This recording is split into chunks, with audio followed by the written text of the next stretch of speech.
अपनी क्षमता पहचानो। एक गांव में एक आलसी आदमी रहता था। वह कुछ कामधाम नहीं करता था, बस दिन भर निठल्ला बैठकर सोचता रहता था कि किसी तरह कुछ खाने को मिल जाए। एक दिन वह यूं ही घूमते घूमते आम के एक बाग में पहुंच गया। वहां रसीले आमों से लदे कई पेड़ थे। रसीले आम देख उसके मुंह में पानी आ गया और आम तोड़ने वह एक पेड़ पर चढ़ गया। लेकिन जैसे ही वह पेड़ पर चढ़ा, बाग का मालिक वहां आ पहुंचा। बाग के मालिक को देख आलसी आदमी डर गया और जैसे तैसे पेड़ से उतरकर वहां से भाग खड़ा हुआ। भागते भागते वह गांव में बाहर स्थित जंगल में जा पहुंचा। वह बुरी तरह से थक गया था, इसलिए एक पेड़ के नीचे बैठकर सुस्ताने लगा। तभी उसकी नजर एक लोमड़ी पर पड़ी। उस लोमड़ी की एक टांग टूटी हुई थी और वह लंगड़ा कर चल रही थी। लोमड़ी को देख आलसी आदमी सोचने लगा कि ऐसी हालत में भी इस जंगली जानवरों से भरे जंगल में ये लोमड़ी बच कैसे गई? इसका अब तक शिकार कैसे नहीं हुआ? जिज्ञासा में वह एक पेड़ पर चढ़ गया और वहां बैठकर देखने लगा कि अब इस लोमड़ी के साथ आगे क्या होगा। कुछ ही पल बीते थे कि पूरा जंगल शेर की भयंकर दहाड़ से गूंज उठा, जिसे सुनकर सारे जानवर डरकर भागने लगे। लेकिन लोमड़ी अपनी टूटी टांग के साथ भाग नहीं सकती थी। वह वहीं खड़ी रही। शेर लोमड़ी के पास आने लगा। आलसी आदमी ने सोचा कि अब शेर लोमड़ी को मारकर खा जाएगा। लेकिन आगे जो हुआ वह कुछ अजीब था। शेर लोमड़ी के पास पहुंचकर खड़ा हो गया।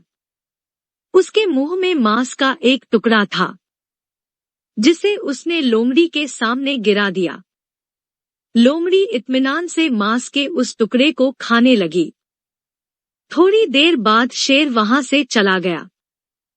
यह घटना देख आलसी आदमी सोचने लगा कि भगवान सच में सर्वे सर्वा है। उसने धरती के समस्त प्राणियों के लिए, चाहे वह जानवर हो या इंसान, खाने पीने का प्रबंध कर रखा है।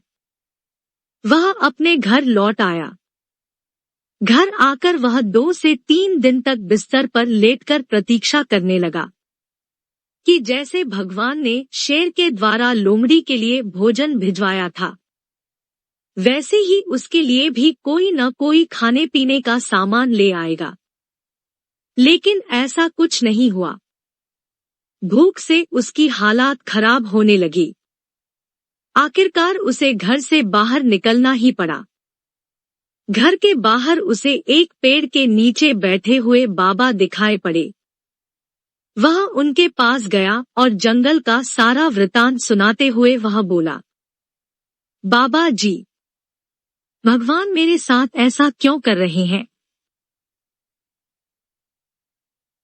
उनके पास जानवरों के लिए भोजन का प्रबंध है, लेकिन इंसानों के लिए नहीं।